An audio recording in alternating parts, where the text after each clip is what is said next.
Have you ever told your cat no, only for them to look at you, flick their tail, and do it anyway? Yeah, we've all been there. Cats are independent, curious creatures, and stopping unwanted behavior isn't as simple as just saying the word. Whether they're scratching up your furniture, jumping on your countertops, or giving you those playful love bites, we've all been there. But here's the good news. You can teach your cat to understand boundaries and stop those frustrating behaviors without raising your voice or punishing them. It's all about training with patience, consistency, and the right techniques. In this video, we'll show you exactly how to communicate with your cat in a way they'll understand. We'll share tips on how to stop those bad habits, reinforce good behaviors, and build a stronger connection with your feline friend. If you love learning about cat behavior, hit that subscribe button and join the Your Cat Friend family for more tips that will make life with your feline friend even better. Now let's get started. 1. Understanding why cats do what they do. Before diving into the specifics of training, let's talk about something incredibly important: understanding why your cat behaves the way they do. This is the foundation of successful training. If you know why your cat scratches, climbs, or bites, you can approach the situation in a more compassionate and effective way. Cats scratch. It's not to annoy you or destroy your furniture. It's a natural behavior that has a number of important purposes. Scratching helps cats maintain their claws, mark their territory, and stretch their muscles. In the wild, scratching trees and other surfaces helps cats keep their claws sharp and functional, which is important for climbing, hunting, and defending themselves. Scratching also releases scent from glands located in their paws, marking their territory. This is why cats tend to scratch the same spots repeatedly, and sometimes you may notice that your cat is scratching not just because they need to, but also because it's part of their instinct to leave their scent behind. Similarly, when your cat jumps on counters or other high places, they aren't trying to make a mess. They are exploring their environment and trying to get a better vantage point. Cats are naturally curious creatures, and high places offer them a great view of their surroundings. From an evolutionary standpoint, climbing helps them avoid danger, spot prey, and claim their territory. So when your cat leaps onto the counter, it's because they're driven by a natural instinct to explore and feel secure from a higher point. Love bites, those little playful nips, are another common behavior. For kittens, these bites often happen during play with littermates, helping them learn how to interact with others. As your cat grows older, they might still engage in this behavior, especially during play with you. It's not necessarily aggression, but a form of play that's hardwired into their behavior. Understanding all these behaviors helps us realize that cats aren't doing these things to be bad. They're simply responding to natural instincts. The key is not to punish them, but to redirect these instincts in a way that's more acceptable in your home. How to teach your cat no without yelling. So how do you stop your cat from jumping on the counter, scratching your sofa, or giving you a love bite when you least expect it? The answer is don't yell. While it might seem like the obvious choice, yelling or scolding your cat is actually one of the least effective ways to stop unwanted behavior. Cats don't understand language in the way humans do. Unlike dogs, who are more adept at understanding specific commands, cats don't have an inherent understanding of words like no. However, they are incredibly sensitive to tone of voice and body language. They will pick up on your emotions and behavior through cues like facial expressions, posture, and the tone in which you say things. And so how do you teach them no? Here's the trick: consistency and a firm but calm tone. When your cat does something you don't like, whether it's jumping on the counter, scratching the furniture, or nibbling on your fingers, say no in a firm, steady voice. It's important to say the same word each time and in the same tone to avoid confusion. Your cat will start associating your calm, yet firm no with a boundary that they should not cross. Don't forget to follow through with action. If your cat is scratching the furniture, say no, and then gently remove them from the spot.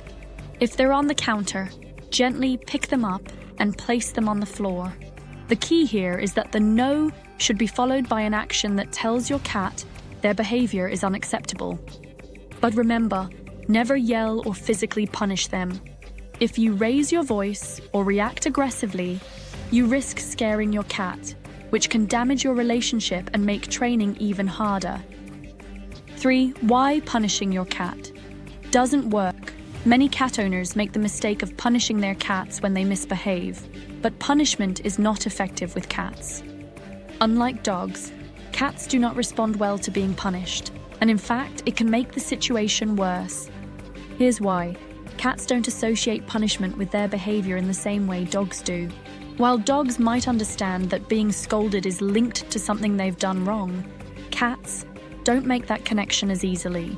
In many cases, they won't understand why they're being punished, which can cause confusion and even fear. Using punishment can lead to negative consequences for both you and your cat. First, it can make your cat anxious and cause them to fear you. This is especially true if the punishment involves yelling or physical reprimands. Fear can lead to a whole range of new issues, including hiding, aggression, or avoidance behaviors. Second, punishment can harm your relationship with your cat, making them less likely to trust you or want to engage with you. Instead of punishment, focus on positive reinforcement. Cats respond very well to rewards and positive feedback. For example, when your cat uses the scratching post instead of the couch, reward them with a treat, praise, or a few minutes of play. Positive reinforcement teaches your cat that good behavior results in rewards, while bad behavior doesn't lead to anything positive. The importance of consistency in training. When it comes to training your cat, consistency is key. You can't expect your cat to learn in just 1 or 2 sessions. Cats need repetition, and they learn through patterns.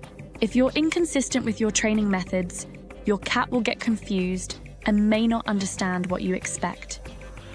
For example, if you sometimes say no and other times just ignore the behavior, your cat won't connect the dots.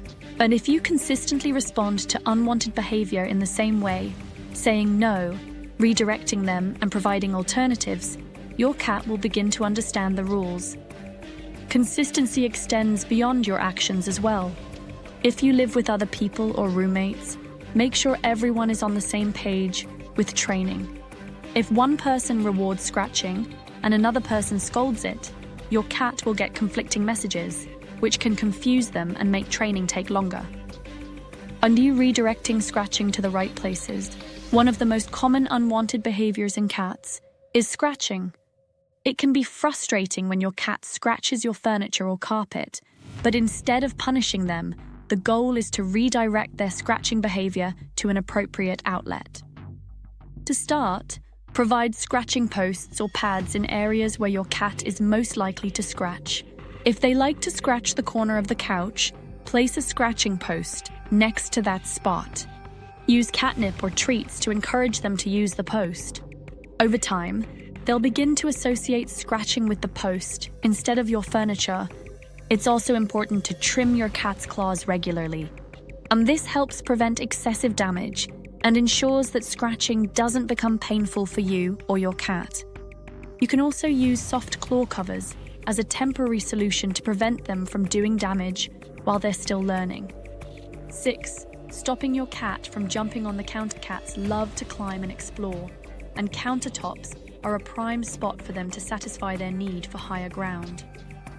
However, having your cat on the kitchen counters isn't just unhygienic. It can also be dangerous, especially if they're jumping near hot surfaces. To stop your cat from jumping on the counter, provide alternative climbing spaces. Invest in a cat tree, cat shelves, or a window perch where your cat can safely climb and get the same satisfaction they get from jumping on counters. Make sure the alternatives are strategically placed near areas your cat loves to explore. When your cat uses their new climbing space, reward them with treats or affection. This positive reinforcement will help them learn that jumping on the designated areas is much more rewarding than jumping on the kitchen counters. Dealing with love bites. If your cat is nipping you during play, it's important to address this behavior early on. Love bites are common among kittens, But adult cats can also engage in this behavior during playtime. Cats tend to bite when they get too excited or overstimulated. The first step is to redirect their play. Instead of using your hands or arms as toys, engage your cat with interactive toys that keep a safe distance between you and their teeth. Feather wands, string toys, and laser pointers are great options. If your cat does bite, respond by saying "ow" in a high-pitched voice and immediately stop the play session. Walking away from them signals that biting will cause the fun to stop. This teaches your cat that biting leads to the end of playtime and helps them understand that they should redirect their excitement onto toys. 8 final thoughts. Patience and consistency are key training. Your cat is a journey that requires patience, consistency, and lots of love. You'll need to invest time and effort into teaching them boundaries, but the results will be worth it. Remember, cats don't naturally know what's right or wrong in your home. It's your job to guide them with kindness and patience. Keep your training sessions short and positive, always rewarding good behavior and redirecting unwanted behavior.